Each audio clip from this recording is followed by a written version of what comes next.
2023-24 విద్యా సంవత్సరంలో మన పాఠశాల నుండి ప్రమోట్ అయిన విద్యార్థులను కొత్తగా చేరబోయే పాఠశాలలకు స్టూడెంట్ ఇన్ఫో వెబ్సైట్లో మ్యాపింగ్ చేసే విధానాన్ని, అలాగే మ్యాపింగ్ చేసిన విద్యార్థులను కొత్త పాఠశాలల వారు యాక్సెప్ట్ లేదా సెండ్ బ్యాక్ చేసే విధానాన్ని ఈ వీడియోలో డీటెయిల్డ్గా తెలుసుకుందాం.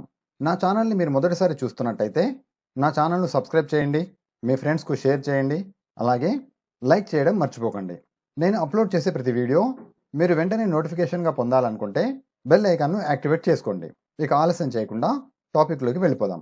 మెర్జింగ్ కాబడిన ప్రాథమిక పాఠశాలలలో 2వ తరగతి, మెర్జింగ్ కాని ప్రాథమిక పాఠశాలల్లో 5వ తరగతి, ప్రాథమికోన్నత పాఠశాలల్లో 7 లేదా 8వ తరగతి విద్యార్థులను 2024-25 విద్యా సంవత్సరానికి ప్రమోట్ అయ్యే విద్యార్థులను వారు చేరబోయే కొత్త పాఠశాలలకు మ్యాపింగ్ చేయడానికి స్టూడెంట్ ఇన్ఫో వెబ్సైట్లో కొత్త ఆప్షన్స్ ఇవ్వడం జరిగింది. వాటిని ఉపయోగించి 2023-24 విద్యా సంవత్సరంలో మన పాఠశాలలో ఉన్న హైయెస్ట్ క్లాస్ విద్యార్థులను కొత్త పాఠశాలలకు మ్యాపింగ్ చేయాలి. అలాగే మ్యాపింగ్ చేయబడిన విద్యార్థులను ఆ కొత్త పాఠశాల వారు యాక్సెప్ట్ చేయాలి లేదా సెండ్ బ్యాక్ చేయాలి. దానికోసం మన మొబైల్ ఫోన్లో లేదా కంప్యూటర్లో క్రోమ్ బ్రౌజర్ ఓపెన్ చేసుకొని స్క్రీన్పై కనిపించే స్టూడెంట్ ఇన్ఫో వెబ్సైట్ను ఓపెన్ చేసుకోవాలి. స్టూడెంట్ ఇన్ఫో వెబ్సైట్ ఓపెన్ చేసి ఇక్కడ కనిపించే డిపార్ట్మెంట్ లాగిన్ అనే ఆప్షన్పై క్లిక్ చేసి యూజర్ ఐడి వద్ద మన పాఠశాల యొక్క డైస్ కోడ్, పాస్వర్డ్, అలాగే కింద క్యాప్చా కోడ్ ఎంటర్ చేసి సైన్ ఇన్ బటన్పై క్లిక్ చేసి లాగిన్ చేసుకోవాలి. లాగిన్ చేసిన తర్వాత మనకి ఈ విధంగా ఇంటర్ఫేస్ కనిపిస్తుంది. ఈ వెబ్సైట్లో లెఫ్ట్ సైడ్ మనకు చాలా రకాల ఆప్షన్స్ ఇవ్వబడ్డాయి. ఇందులో సర్వీసెస్ అనే ఆప్షన్ని ఓపెన్ చేసుకోవాలి.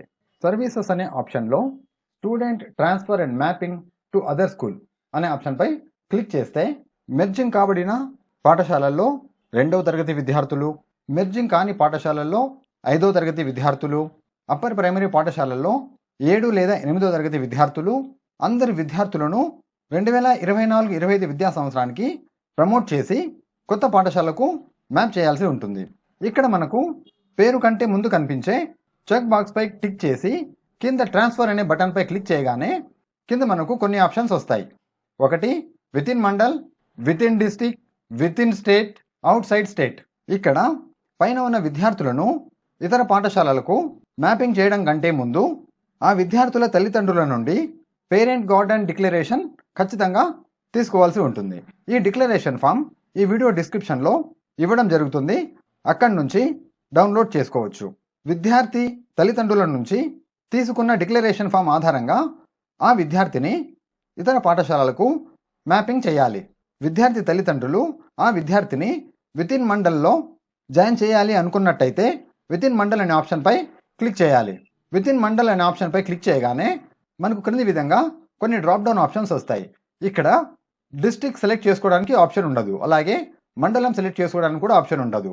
కానీ మనం ఆ విద్యార్థిని మ్యాపింగ్ చేయాలనుకున్న పాఠశాలను సెలెక్ట్ చేసుకోవాల్సి ఉంటుంది. ఆ విద్యార్థిని మ్యాపింగ్ చేయాలి అనుకున్న పాఠశాలను సెలెక్ట్ చేసుకున్న తర్వాత క్రింద మనకు ఆ విద్యార్థి ప్రస్తుతం చదువుతున్న పాఠశాలకు, అలాగే ఆ విద్యార్థి మ్యాపింగ్ చేయబడ్డ పాఠశాలకు ఉన్న డిస్టెన్స్ మనకి ఇక్కడ డిస్ప్లే అవుతుంది. ఈ విధంగా సెలెక్ట్ చేసిన తర్వాత క్రింద సబ్మిట్ బటన్పై క్లిక్ చేయాలి. సబ్మిట్ బటన్పై క్లిక్ చేయగానే మనకి ఈ విధంగా మెసేజ్ వస్తుంది. Are you sure you want to promote అనే మెసేజ్ వస్తుంది. ఇక్కడ ఓకేపై క్లిక్ చేయాలి. ఆ విధంగా ఆ విద్యార్థి వేరే పాఠశాలకు మ్యాపింగ్ చేయబడతాడు. ఈ విధంగా ఇక్కడ ఉన్న ప్రతి విద్యార్థిని కూడా మనం వేరే పాఠశాలకు మ్యాపింగ్ చేయాల్సి ఉంటుంది.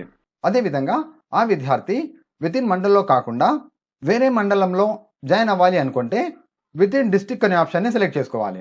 అలాగే మన జిల్లాలో కాకుండా మన రాష్ట్రంలోని వేరే జిల్లాలో జాయిన్ అవ్వాలి అనుకుంటే విత్ ఇన్ స్టేట్ అనే ఆప్షన్ని సెలెక్ట్ చేసుకోవాలి.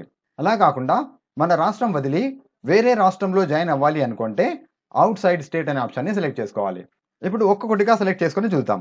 విత్ ఇన్ డిస్ట్రిక్ట్ అనే ఆప్షన్ని సెలెక్ట్ చేసుకుంటే క్రింద డిస్ట్రిక్ట్ ఆటోమేటిక్గా సెలెక్ట్ అవుతుంది. మండల్ మనం సెలెక్ట్ చేసుకోవాల్సి ఉంటుంది. మన డిస్ట్రిక్ట్లో ఉన్న మండలాలన్నీ ఇక్కడ డిస్ప్లే అవుతాయి. ఏ మండలంలో అయితే ఆ విద్యార్థి చేరాలనుకున్నాడో ఆ మండలాన్ని సెలెక్ట్ చేసుకోవాలి. తర్వాత ఆ మండలంలో ఉన్న పాఠశాలలన్నీ మనకి ఇక్కడ స్కూల్ అనే కాలంలో డిస్ప్లే కావడం జరుగుతుంది. అదేవిధంగా విత్ ఇన్ స్టేట్ అనే ఆప్షన్ సెలెక్ట్ చేసుకున్నట్టయితే మన రాష్ట్రంలో ఉన్న అన్ని జిల్లాలు డిస్ప్లే అవ్వడం జరుగుతుంది. ఏ జిల్లాలో అయితే ఆ విద్యార్థి చేరాలనుకున్నాడో ఆ జిల్లాని సెలెక్ట్ చేసుకోవాలి. తర్వాత ఆ జిల్లాలో ఉన్న మండలంని సెలెక్ట్ చేసుకోవాలి. తర్వాత ఆ మండలంలో ఉన్న పాఠశాలను సెలెక్ట్ చేసుకోవాలి. ఈ విధంగా ఆ విద్యార్థిని మన రాష్ట్రంలో ఇతర జిల్లాలకు లేదా ఇతర మండలాలకు మ్యాపింగ్ చేయవచ్చు. అదేవిధంగా మన రాష్ట్రం వదిలి ఇతర రాష్ట్రాలకు వెళ్ళినట్టయితే అవుట్ సైడ్ స్టేట్ అనే ఆప్షన్ సెలెక్ట్ చేసుకుంటే మన దేశంలో ఉన్న అన్ని రాష్ట్రాలు మనకు ఇక్కడ డిస్ప్లే అవ్వడం జరుగుతుంది. మనం ఏ రాష్ట్రానికైతే ఆ విద్యార్థిని మ్యాప్ చేయాలనుకున్నామో ఆ రాష్ట్రాన్ని సెలెక్ట్ చేసుకొని కింద సబ్మిట్ బటన్పై క్లిక్ చేస్తే సరిపోతుంది. ఈ విధంగా ఇక్కడ ఉన్న ప్రతి విద్యార్థిని కూడా మనం ఇతర పాఠశాలలకు మ్యాపింగ్ చేయాల్సి ఉంటుంది. ఇక్కడ ఉన్న విద్యార్థులను ఒకే పాఠశాలకు మ్యాపింగ్ చేయాల్సి వస్తే అందరినీ ఒకేసారి సెలెక్ట్ చేసుకొని ట్రాన్స్ఫర్ బటన్పై క్లిక్ చేయాలి. ఈ విద్యార్థులందరినీ వితిన్ మండల్లో మ్యాపింగ్ చేయాలనుకుంటున్నాం కాబట్టి వితిన్ మండల్ అనే ఆప్షన్ సెలెక్ట్ చేసుకొని క్రింద స్కూల్ సెలెక్ట్ చేసుకొని కింద కనిపించే సబ్మిట్ బటన్పై క్లిక్ చేసి ఇక్కడ ఓకేపై క్లిక్ చేయగానే ఇక్కడ ఉన్న విద్యార్థులందరూ మ్యాపింగ్ చేయబడతారు. మ్యాపింగ్ చేసేటప్పుడు తల్లిదండ్రులు ఖచ్చితంగా వారి పిల్లలను చేర్పించే పాఠశాల లేదా కళాశాలను చెప్పినట్టయితే ఆ ప్రకారంగా ఆ విద్యార్థిని మ్యాపింగ్ చేయాలి.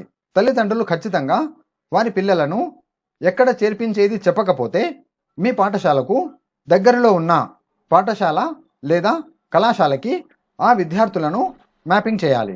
ఎందుకంటే తిరిగి ఆ విద్యార్థిని అన్మ్యాప్ చేయాలి అంటే అన్మ్యాప్ చేసే ఆప్షన్ మన వద్ద ఉండదు. మనం ఆ విద్యార్థిని ఏ పాఠశాలకు లేదా కళాశాలకు మ్యాపింగ్ చేశామో ఆ పాఠశాల లేదా కళాశాల వారికి మాత్రమే అన్మ్యాప్ చేయడానికి సెండ్ బ్యాక్ అనే ఆప్షన్ ఉంటుంది. ఈ విధంగా మన పాఠశాలలో ఉన్న అందరు విద్యార్థులను వేరే పాఠశాలకు మ్యాపింగ్ చేయాలి. మ్యాపింగ్ ప్రక్రియ పూర్తయిన తర్వాత మ్యాపింగ్ చేసిన విద్యార్థులను మ్యాపింగ్ చేయబడ్డ పాఠశాలల వారు ఎలా యాక్సెప్ట్ చేయాలి లేదా ఎలా సెండ్ బ్యాక్ చేయాలి అనే దాని గురించి డీటెయిల్డ్గా తెలుసుకుందాం. దానికోసం మ్యాపింగ్ చేయబడ్డ విద్యార్థులను యాక్సెప్ట్ చేయాలనుకున్న పాఠశాల యొక్క లాగిన్ చేసుకొని సర్వీసెస్ అనే ఆప్షన్లోకి వెళ్ళి ఇక్కడ transferred and mapped students acceptance అనే ఆప్షన్పై క్లిక్ చేయాలి. ఈ ఆప్షన్పై క్లిక్ చేయగానే మనకు వేరే పాఠశాలల నుంచి మన పాఠశాలకు మ్యాపింగ్ చేయబడిన విద్యార్థుల పేర్లన్నీ ఇక్కడ మనకు డిస్ప్లే అవుతాయి. ఇప్పుడు ఈ విద్యార్థులందరినీ మనం యాక్సెప్ట్ చేయాల్సి ఉంటుంది. దానికోసం ఆ విద్యార్థి పేరు కంటే ముందు కనిపించే చెక్ బాక్స్పై టిక్ చేసి క్రిందకు వచ్చినట్టయితే ఇక్కడ మనకు యాక్సెప్ట్ అండ్ సెండ్ బ్యాక్ అనే ఆప్షన్స్ కనిపిస్తాయి. యాక్సెప్ట్ అనే ఆప్షన్పై క్లిక్ చేస్తే ఆ విద్యార్థి ఈ పాఠశాలకు యాడ్ చేయబడతాడు. సెండ్ బ్యాక్ అనే ఆప్షన్పై క్లిక్ చేస్తే ఆ విద్యార్థి ఏ పాఠశాల నుంచి అయితే ఈ పాఠశాలకు మ్యాప్ చేయబడ్డాడో ఆ పాత పాఠశాలకే రిటర్న్ వెళ్ళిపోతాడు. ఈ విధంగా విద్యార్థులను 2023-24 విద్యా సంవత్సరం నుంచి 2024-25 విద్యా సంవత్సరానికి పాత పాఠశాల నుంచి కొత్త పాఠశాలకు మ్యాపింగ్ చేయాలి. అలాగే మ్యాపింగ్ చేయబడిన విద్యార్థులను కొత్త పాఠశాల వారు యాక్సెప్ట్ లేదా సెండ్ బ్యాక్ చేయాలి. నా వీడియో నచ్చినట్టయితే సబ్స్క్రైబ్ చేయడం అలాగే లైక్ చేయడం మర్చిపోకండి. Thank you.